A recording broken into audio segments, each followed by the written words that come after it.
He has named former Florida Attorney General Pam Bondi as his pick for U.S. Attorney General. Bondi currently works for the conservative think tank America First Policy Institute. She was also a member of Trump's legal team during his first impeachment trial in 2020. Today, because we have filed charges against the state of New York, we have filed charges against Kathy Hochul, we have filed charges against Letitia James and Mark Schroeder, who is with DMV. We began the day, Jake, with 6 people who had resigned, including the acting U.S. attorney in Southern District of New York, who resigned yesterday and accused the Justice Department, the leadership of the Justice Department, of essentially having a quid pro quo, trying to hold over this dismissal for Eric Adams's corruption case in exchange for his cooperation on immigration matters here in New York. And as you know, after she resigned, there was a blowback, and the acting Deputy Attorney General, Emil Bove, moved the case to Washington to the public integrity section, where people quickly decided that they would rather not do what he was ordering. And so you had a number of people who resigned yesterday, including top career lawyers in that section, the public integrity section. Now today, as you pointed out, there was a 7th resignation, and this was another top prosecutor here in New York who had handled the Adams case. And he went out with a blistering letter that reads in part, he says, I expect you will eventually find someone who is enough of a fool or enough of a coward to file your motion, but it was never going to be me. Now, Jake, after this letter was filed, after this letter was sent, this resignation letter was sent, we know that Bove convened a meeting of the remaining lawyers in the public corruption section here down in Washington, and basically told them, find someone who's going to file this. And so we understand that there was a meeting of all the public integrity lawyers, dozens of them, trying to decide whether they were going to resign en masse. And they finally decided that there is going to be one person who's going to fall on their sword, and they are going to file this dismissal. Now, late this afternoon, we also heard from Chad Mizell, who's the chief of staff of Pamela Bondi, the Attorney General. She's traveling in Munich and said she expects this to be done today. I'll read you just a part of what Mizell said in his statement. He said, the fact that those who indicted and prosecuted the case refused to follow a direct command is further proof of the disordered and ulterior motives of the prosecutors. Such individuals have no place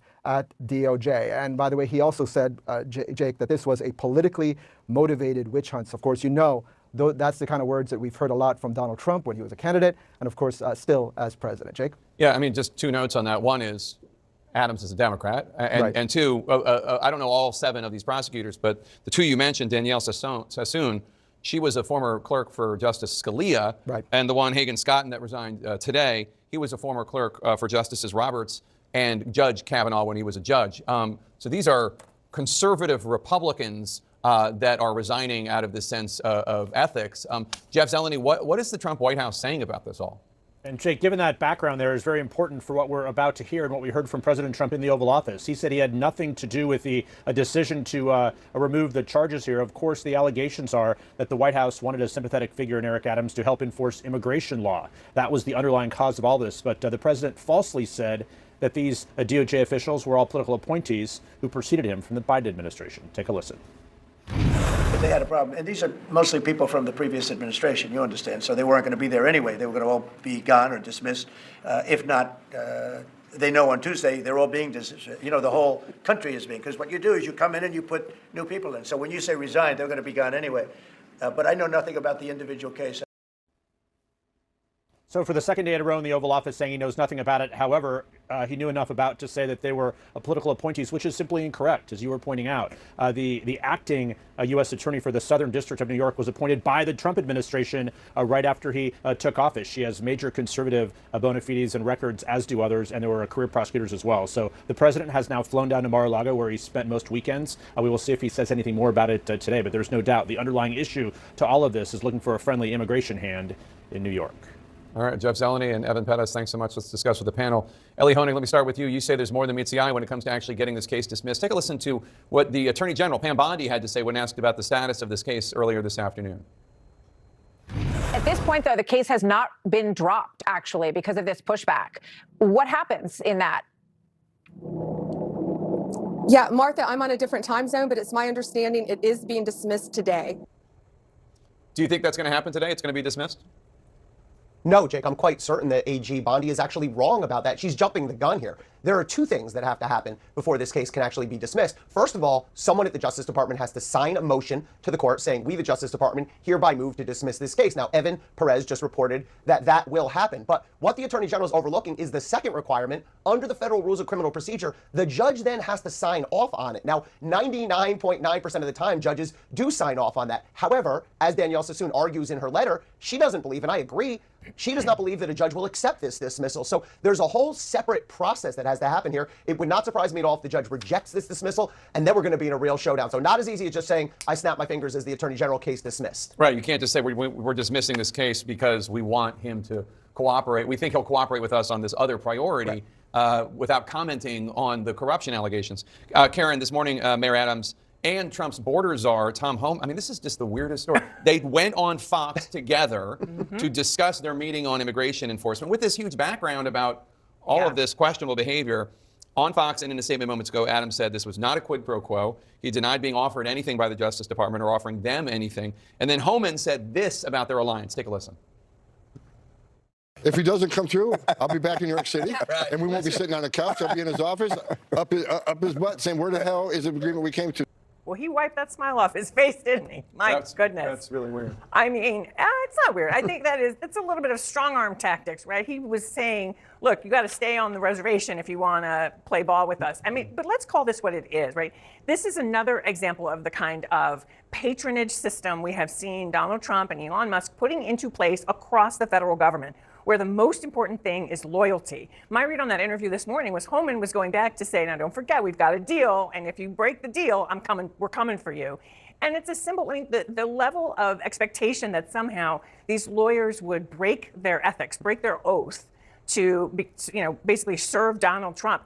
That's what we're hearing agency by agency, right? That is how they're treating people. They're asking them loyalty questions. They're asking them, who won the 2020 election? And they're expecting total loyalty rather than, and it's really putting experts, right? I mean, this is the thing. The civil service is supposed to be about whether you're lawyers or you're engineers or firefighters.